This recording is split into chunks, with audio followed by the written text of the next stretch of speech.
اس کا اسلام سے کوئی تعلق نہیں ہے. سارے قرآن کو مانے، کہتا میں ختم نبوت والی آیت کو نہیں مانتا، وہ کافر ہے. سارے قرآن کو مانے، کہتا جو صحابہ کی شان میں آیتیں نازل ہوئی میں اس کو نہیں مانتا، اسلام سے فارغ ہے. تو قرآن کے ایک ایک حرف کے اوپر، قرآن کی ایک ایک آیت کے اوپر، قرآن کے ایک ایک پارے کے اوپر ایمان لانا فرض اور ضروری ہے. اگر قرآن کے ایک حرف کا انکار ہے تو وہ دائرہ اسلام سے خارج ہے. تو سب سے پہلا حق قرآن کا وہ ایمان لانا ہے. الحمدللہ ہم سب قرآن پر ایمان رکھتے ہیں. اور قرآن کا دوسرا اور بڑا ہی خوبصورت حق وہ کیا ہے؟ قرآن پاک کی تلاوت.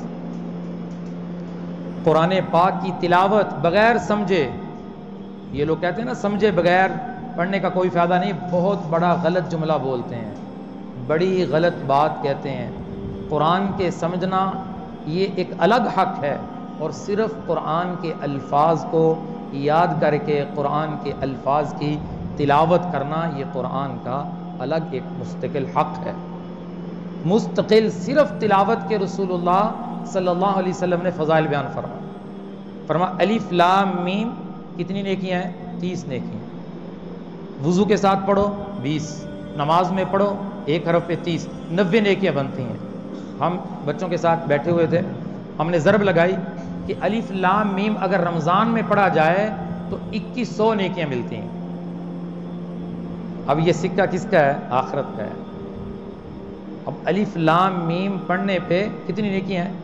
2100 نیکیاں اگر رمضان میں اسے پڑھا جائے، کیونکہ رمضان میں ایک نیکی 70 کے برابر ہو جاتی ہے. اب جس کو قرآن سے محبت ہے، قرآن کا شوق ہے، وہ قرآن کو کھولے گا، قرآن کو دیکھے گا، قرآن کو چومے گا، قرآن کو پڑھے گا، قرآن کو سینے سے لگائے گا. وہ بہت ہی قسمت والا ہے، سعادت والا ہے، جس کو اللہ روزانہ اپنا کلام کھولنے کی توفیق عطا فرماتا ہے. افسوس اس مسلمان پر ہے جس کی زندگی میں رمضان بھی آیا لیکن اسے ایک قرآن ختم کرنے کی توفیق نہیں ہوئی، اور بعض لوگوں کو ایک پارہ ختم کرنے کی توفیق نہیں ہوئی. قرآن کو دودھ کی بات ہے، ایک پارہ بھی ختم کرنے کی توفیق نہیں ہوئی. کس قدر یہ بدقسمت انسان ہے، کس قدر یہ محروم انسان ہے جو رمضان کی اتنی بڑی خیر سے محروم ہو گیا، جسے قرآن کے ایک پارہ ختم کرنے کی توفیق نہیں ملی. کس قدر اللہ کی رحمت ایمان والوں کے اوپر برس رہی تھی کہ ایک ایک لفظ پہ سینکڑوں نیکیاں مل رہی ہیں، لیکن ان نیکیوں کی قدر دنیا کے اندر نہیں ہو رہی. دنیا کے اندر کس کی قدر ہے؟ مال کی، روپے کی. کہا جائے نا الف لام میم پڑھو تو 2100 روپے ملیں گے، تو میں کہتا ہوں ٹک ٹک تسبیح چلے گی الف لام میم الف لام میم، پھر حساب کر کاؤنٹر پہ بتائے گا میرے اتنے پیسے بن گئے. کیوں؟ مال اور دولت کی محبت دل کے اندر ہے. یہاں کا سکہ مال اور دولت ہے، روپے پیسے ہیں. نیکی آخرت کا سکہ ہے. آخرت میں نیکیاں چلیں گی، روپے پیسے نہیں چلیں گے. رسول اللہ صلی اللہ علیہ وسلم نے ارشاد فرمایا ایک شخص پہاڑوں کے برابر نیکیاں لے کر آئے گا، اللہ کی بارگاہ میں حاضر ہوگا، لیکن دنیا کے اندر رہتے ہوئے لوگوں کے حق مارے ہوں گے. نیکیاں تو لے کر آیا ہے، وہاں نیکیوں کی قدر ہے. اب سارے حق والے اپنا حق وصول کرنے پہنچ گئے، زمین پہ قبضہ کیا، ناجائز، بہنوں کو وراثت میں حصہ نہیں دیا، لوگوں کے حق مارے، رشوتیں لیں، سود لیے. تو لوگوں کے حق مار کر اپنا پیٹ، اپنے بیوی بچوں کا پیٹ بھرتا رہا، بیٹیوں کو حصہ نہیں دیا، بہنوں کو وراثت میں حصہ نہیں دیا. یہ سارے اہل حق اللہ کی بارگاہ میں حاضر ہوں گے کہ اس نے ہمارا حق مارا تھا. تو اب وہاں پہ وہ کہے گا مجھ سے پیسے لے لو، پیسے تو دے نہیں سکتا. اب وہاں پہ حساب کتاب کیسے نمٹایا جائے گا؟ تو رسول اللہ صلی اللہ علیہ وسلم نے فرمایا میری امت کا یہ مفلس انسان ہے. مفلس، صحابہ نے کہا مفلس تو وہ ہوتا ہے جس کے پاس درم اور دنانیر نہ ہو. اللہ کے نبی نے فرمایا یہ مفلس نہیں، میری امت کا مفلس یہ ہے جو پہاڑوں کے برابر نیکیاں لے کر آئے گا لیکن ساری نیکیاں لوگوں میں تقسیم کر دی جائیں. یہ میری امت کا مفلس ہے. تو نیکیاں تقسیم کی جائیں گی، جس کے حق مارے ہیں اس کی نیکیاں سب میں تقسیم کر دی جائیں گی، اور پھر ابھی حق والے رہ جائیں گے۔ اب کیا ہوگا؟ نیکیاں تو ختم ہو گئیں، اب ان کے گناہ اس کے سر کے اوپر ڈالے جائیں گے، نیکیوں سے فارغ ہو گئے۔ وہاں نیکیوں کی قدر ہے، ایک نیکی کی ضرورت ہے، نہیں ملے گی، وہاں کا یہ سکہ ہے۔ تو یہ اللہ نے ہمیں دنیا کے اندر مختصر زندگی میں اس زندگی کو بنانے کے لیے وقت دیا ہے کہ نیکیاں جمع کر لو، یہ آخرت کا بہت بڑا بینک بیلنس ہے۔ نیکیاں اکٹھی کر لو، جس طرح مال اور دولت کے پیچھے دوڑ لگی ہوئی ہے، فاستبقوا الخیرات، اس طرح تم نیکیوں کے پیچھے دوڑ لگا۔ صحابہ کرام کی دوڑ نیکیوں کی طرف تھی کہ کس طرح میری نیکیاں بڑھ جائیں۔ حضرت عمر کہا کرتے تھے حضرت ابو بکر سے کہ ابو بکر زندگی کی ساری نیکیاں لے لو، زندگی کی ساری نیکیاں لے لو، ہجرت کی رات کی نیکیاں دے دو۔ ساری زندگی کی نیکیاں ایک طرف اور ہجرت کی رات کی نیکیاں ایک طرف۔ حضرت عائشہ رضی اللہ تعالیٰ عنہا آپ کے پاس تھی، کہنے لگی یا رسول اللہ، آسمان کے ستاروں کے برابر کسی کی نیکیاں ہو سکتی ہیں؟ تو آپ نے فرمایا ہاں۔ فرمایا کس کی ہیں؟ فرمایا حضرت عمر کی نیکیاں آسمان کے ستاروں کے برابر ہیں۔ حضرت عائشہ کے چہرے پہ عجیب سا تاثر ظاہر ہوا، تو آپ نے پوچھا عائشہ کیا ہوا؟ تو حضرت عائشہ فرمانے لگی یا رسول اللہ، میرے دل میں یہ بات آئی تھی کہ میرے باپ کا نام آئے گا۔ تو حضور نے بڑی خوبصورت بات ارشاد فرمائی، فرمایا عائشہ تو نے یہ پوچھا ہے کہ آسمان کے ستاروں کے برابر کس کی نیکیاں ہیں؟ تیرا یہ سوال ہے۔ اگر تیرا سوال یہ ہوتا کہ آسمان کے ستاروں سے زیادہ نیکیاں بھی کسی کی ہو سکتی ہیں تو تیرے باپ کا نام آتا کہ تیرے باپ کی نیکیاں آسمان کے ستاروں سے بھی زیادہ ہیں۔ تو صحابہ کی دوڑ کوشش نیکیوں کی طرف، ساری زندگی حضرت عمر کوشش کرتے رہے کہ میں نیکیوں میں ابو بکر سے بڑھ جاؤں، لیکن بڑھ نہیں سکے۔ جو مقام اللہ نے ابو بکر کو دیا ہے، میرے نبی نے فرمایا میں نے سارے صحابہ کا بدلہ دنیا میں دے دیا، سب کا بدلہ، لیکن ابو بکر کا بدلہ نہیں دیا۔ جنت کے 8 دروازے ابو بکر کو پکارے۔ تو میں عرض کر رہا تھا قرآن کی تلاوت بہت بڑا عمل ہے، نیک اعمال کو جمع کرنے کا، نیکیوں کو اکٹھا کرنے کا۔ تو ہمیں چاہیے ہم قرآن سے ایسا تعلق بنائیں، ایسی محبت کریں کہ کوئی دن قرآن کی تلاوت سے خالی نہ ہو۔ عزم کر لیں، چاہے 1 رکوع پڑھ لیں، میں پارا نہیں کہتا، میں پاؤ نہیں کہتا، میں 2 پارے نہیں کہتا، میں 1 رکوع کی بات کر رہا ہوں۔ قرآن کو کھولیں، ایسی لارب کتاب جس کو دیکھنا، جس کو چومنا، جس کو چھونا، جس کو پڑھنا سارا ثواب ہی ثواب ہے۔ قرآن گھر کے اندر پڑا ہوا ہے، مہینہ مہینہ گزر جاتا ہے، قرآن کھلتا ہی نہیں۔ قرآن گھر میں برکتیں کیسے آئیں؟ ایک قرآن کی تلاوت اور قرآن کے حروف کو صحیح طور پہ پڑھنا، یہ قرآن کا دوسرا حق ہے۔ مسلمانوں کے مجمع میں اعلان کرو، یقین کرو افسوس ہوتا ہے کہ قرآن پڑھنا ہی نہیں آتا، قرآن پڑھنے کا ذوق ہی نہیں ہے، اور جن کو پڑھنا آتا ہے وہ غلط پڑھتے ہیں۔ اور قرآن کو اس انداز میں غلط پڑھنا جس میں قرآن کا ترجمہ بدل جائے حرام ہے، ثواب کی بجائے الٹا گناہ ہے۔ کہتے ہیں جی ہماری عمر زیادہ ہو گئی ہے، اب ہم قرآن کیسے صحیح کریں؟ نہیں، موت تک بندہ طالب علم رہتا ہے، موت کی دہلیز تک طالب علم ہے۔ قرآن سیکھے، ایک ایک آیت کر کے سیکھے، لیکن قرآن کو صحیح پڑھے، قرآن کو تجوید سے پڑھے، قرآن کو اس انداز میں پڑھے، کم از کم قرآن کو پڑھے، قرآن کے ترجمے فرق نہ آئے۔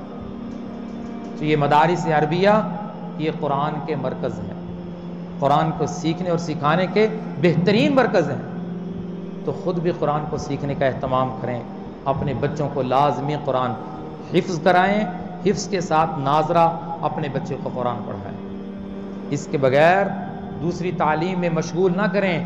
سب سے پہلے بچے کے سینے میں، دل میں جو بات اترنی چاہیے وہ اللہ کے کلام کی اترنی چاہیے، اس کا سینہ اللہ کے قرآن سے روشن ہو جائے، اس کا دل اللہ کے قرآن سے منور ہو جائے، یہ مسلمان کے صحیح مسلمان ہونے کی علامت ہے۔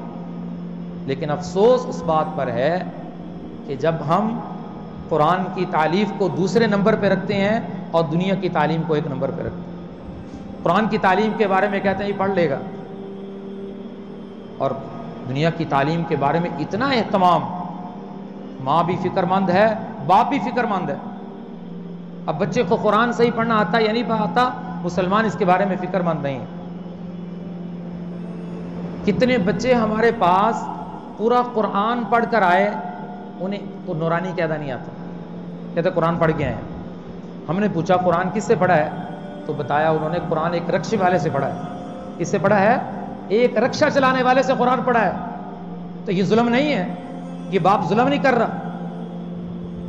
دنیا کی تعلیم کے لیے کس کا انتخاب ہے جی؟ الائیڈ سکول، فلاں سکول، اور قرآن کے لیے کہتا رکشے والا پڑھا دے۔ کیوں؟ قرآن اتنا لاوارث ہے۔ جس قدر دنیا کی تعلیم کی فکر، اسی قدر باپ کے اوپر ذمہ داری ہے کہ قرآن کی تعلیم کی فکر کرے۔ کل قیامت کے دن سوال ہے، یا ایھا الذین آمنوا قوا انفسکم واہلیکم نارا، اے ایمان والو خود بھی جہنم کی آگ سے بچو، اپنے گھر والوں کو بھی بچاؤ۔ میرے نبی نے فرمایا، صحابہ بیٹھے ہوئے تھے، کہ اللہ کے کچھ خاص بندے ہوتے ہیں۔ صحابہ نے پوچھا یا رسول اللہ کے خاص بندے کون ہیں؟ تو میرے نبی نے فرمایا، وہ لوگ اللہ کے خاص ہیں جو سینوں میں اللہ کے قرآن کو محفوظ کرتے ہیں، یہ اللہ کے خاص بندے ہیں۔ خیرکم من تعلم القرآن، سب سے بہترین تم میں وہ ہے جو قرآن کو سیکھتا اور سکھاتا ہے۔ آج لوگ کہتے ہیں ڈاکٹر صاحب، انجینئر صاحب، پائلٹ صاحب، پتہ نہیں کیا صاحب، زیرو ہیں۔ جو اللہ حافظ قرآن کو قیامت کے دن عزت دے گا، ساری دنیا دیکھے گی۔ صرف قرآن کا حافظ باعمل ہو تو ساری دنیا دیکھے گی اللہ اسے کیا عزت عطا فرماتا ہے۔ میں کہتا ہوں جس کے والدین کے بارے میں میرے نبی نے فرمایا انہیں ایسا تاج پہنایا جائے گا جس کی روشنی سورج سے زیادہ ہوگی، اب اس حساب سے قرآن کو اللہ کیا مقام عطا فرمائے گا جس کے سینے میں قرآن ہے، کتنی شان اور عزت عطا فرمائے گا۔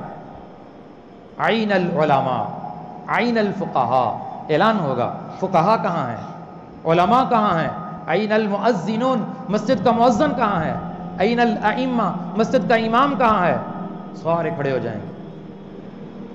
تو میرا اللہ ان لوگوں کو بغیر حساب کے جنت میں بھیجے گا۔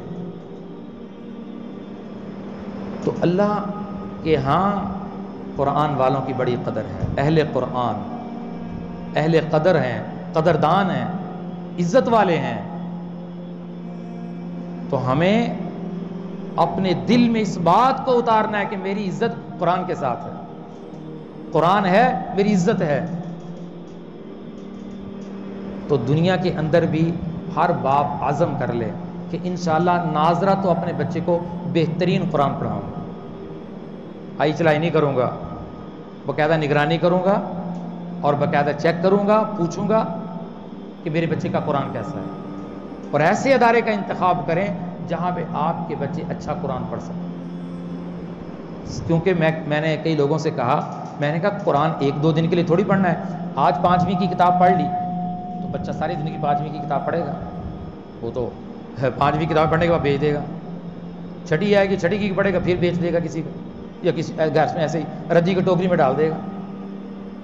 وہ مخصوص وقت کے لیے پڑھائی جا رہی ہیں جس کے اوپر محنت ہو رہی ہے دن رات، اور قرآن آخری سانس تک پڑھنا ہے آپ کے بچے نے، اور پڑھ کے آپ کو بھی بخشنا ہے، آپ کو بھی صالح ثواب کرنا ہے۔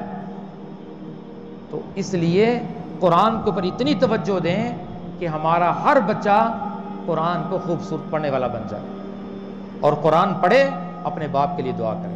فرمایا جب بچہ مسجد میں قرآن پڑھنے آتا ہے اللہ 3 لوگوں کی بخشش کا فیصلہ کرتا ہے، ایک اس بچے کی، اور ایک اس کے والدین کی، اور ایک استاد کی جس سے قرآن پڑھ رہا ہے۔ 3 لوگوں کی بخشش کا فیصلہ فرمایا۔ یہ سارے فضائل کس کے لیے ہیں؟ جو قرآن سے محبت کرتا ہے۔ تو تیسرا قرآن کا حق قرآن کے اوپر عمل ہے، کہ قرآن کو سیکھتے جائیں، قرآن کی تفسیر اور ترجمے کو، مفہوم کو سمجھنے کی کوشش کریں، اور اللہ کا پیغام اپنے بندوں کے لیے جو ہے اس کو اپنی عملی زندگی کے میں لانے کا اہتمام کریں۔ اللہ تعالی ہمیں قرآن کی محبت اور قرآن کا عشق نصیب فرمائے۔ وآخر دعوانا ان الحمد للہ رب العالمین۔ Thanks for watching. Don't forget to like, comment, share and subscribe.